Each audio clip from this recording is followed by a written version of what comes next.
നമ്മുടെ പരിസരത്ത് സാധാരണഗതിയിൽ ഒരു വണ്ടി വേറൊരു വണ്ടി ഇടിച്ചു കഴിഞ്ഞ് കഴിഞ്ഞാൽ അവിടെ കുറച്ച് നേരം ആൾക്കൂട്ടം ഉണ്ടാവും, അടി ഉണ്ടാവും, കച്ചറ ഉണ്ടാവും, ഏതെങ്കിലും തരത്തിൽ ആർക്കെങ്കിലൊക്കെ നഷ്ടങ്ങൾ ഉണ്ടാവും.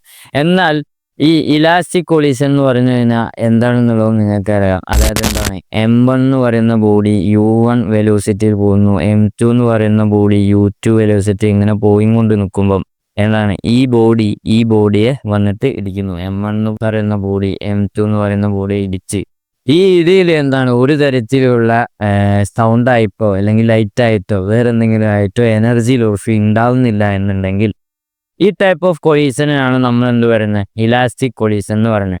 അങ്ങനെ ഇടിക്ക് ശേഷം ഈ രണ്ട് ബോഡി M1 എന്ന് പറയുന്ന ബോഡി V1 വെലോസിറ്റിയിലും M2 എന്ന് പറയുന്ന ബോഡി V2 വെലോസിറ്റിയിലും പോയി മുന്നോട്ടാണ്. അതായത് ഈ ഇടിക്ക് ശേഷം അങ്ങനെ ഈ ഇടിക്ക് ശേഷം ഉണ്ടാകുന്ന വെലോസിറ്റി നമുക്കറിയാം. V1 എന്ന് പറയുന്നത് M1 മൈനസ് M2 ബൈ ഇവിടെ വരും M1 പ്ലസ് M2 ഇൻറ്റു ഇവിടെ U1 plus by M1ഉം M2 2M2 U2 ആണ് V1ന്റെ കേസാണ്. അതേപോലെ V2 എന്ന് പറഞ്ഞു കഴിഞ്ഞാൽ താഴത്ത് ഡിനോമിനേറ്റർ ഒക്കെ സെയിം ആണ്, M1 പ്ലസ് M2.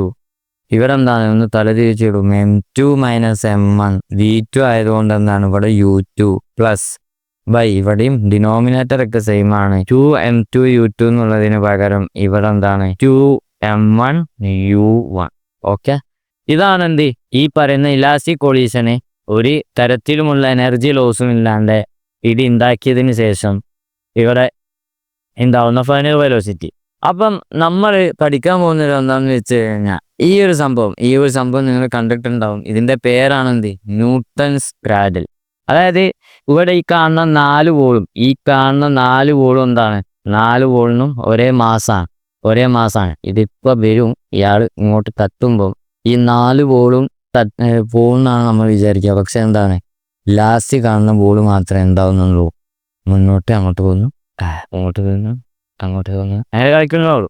അതിനുള്ള കാരണം എന്താണെന്ന് വെച്ച് കഴിഞ്ഞാൽ നമുക്കറിയാം, ഇലാസ്റ്റിക് കൊളീഷൻ എന്ന് പറഞ്ഞാൽ moment conserve kinetic energy conserve kinetic energy conserve ആയതുകൊണ്ട് തന്നെ M1 എന്ന് പറയുന്ന ബോഡീനെ M2 എന്ന് പറയുന്ന ബോഡീനെ M1 എന്ന് പറയുന്ന ബോഡി ഇരിക്കുമ്പോൾ ഉണ്ടാവുന്ന ഫോഴ്സും കൺസർവ് ആണ്.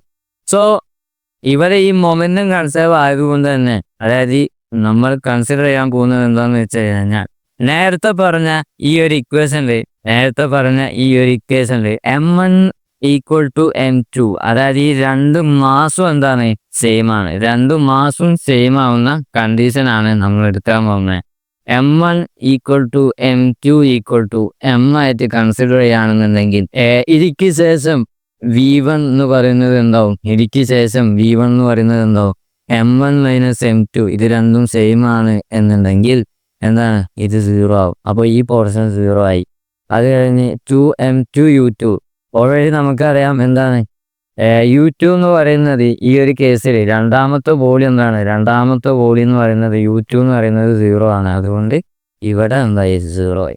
സോ രണ്ട് ബോഡിയുടെയും മാസ് സെയിം ആവുന്ന കണ്ടീഷനിൽ V1 ഇടിക്ക് ശേഷം ഫൈനൽ വെലോസിറ്റി എന്ന് പറയുന്നത് 0 ആണ്. ഓക്കെ, അതേപോലെ V2 എന്ന് പറയുന്നത് നമ്മൾ മുന്നോട്ട് നോക്കുമ്പോൾ M2 മൈനസ് M1 U2 എന്ന് പറയുന്നത് ഓൾറെഡി ഞാൻ പറഞ്ഞു U2 എന്ന് പറയുന്നത് 0 ആണ്. അപ്പോൾ ഈ പോർഷൻ 0 ആയി.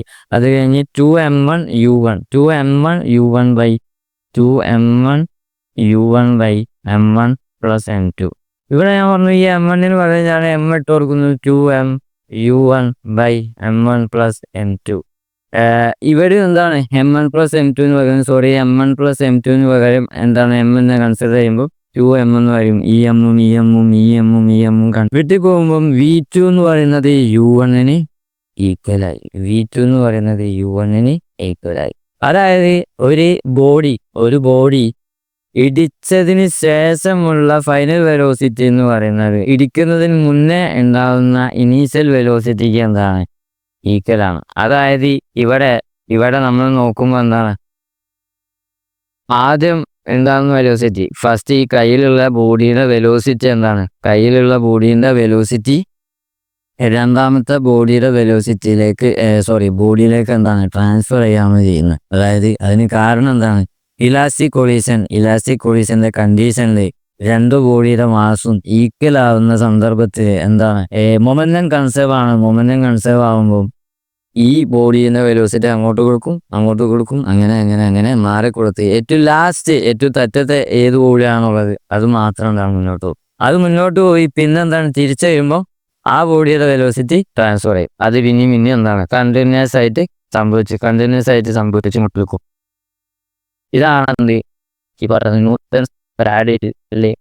4 ബോഡി ഓരന്റെ കേസിൽ എന്താണ് ഒരു ബോഡി മാത്രം പോകുന്നത്. അപ്പൊ നിങ്ങൾക്ക് വേണമെങ്കിൽ ചോദിക്കാം, ഇവിടെ ഇപ്പം ഞാൻ 2 ബോളും ഇടിക്കുകയാണെന്നുണ്ടെങ്കിൽ ഇവിടെ എന്താണ് സംഭവിക്കുക എന്നുള്ളത്. അത് നിങ്ങൾ തന്നെ നിങ്ങൾ എന്താക്കുക ഒന്ന് എക്സ്പെരിമെന്റ് ചെയ്ത് നോക്കുക. അതല്ലാന്നുണ്ടെങ്കിൽ നിങ്ങൾ അതിൻ്റെ ഉത്തരം കമന്റ് ചെയ്യുക. So by.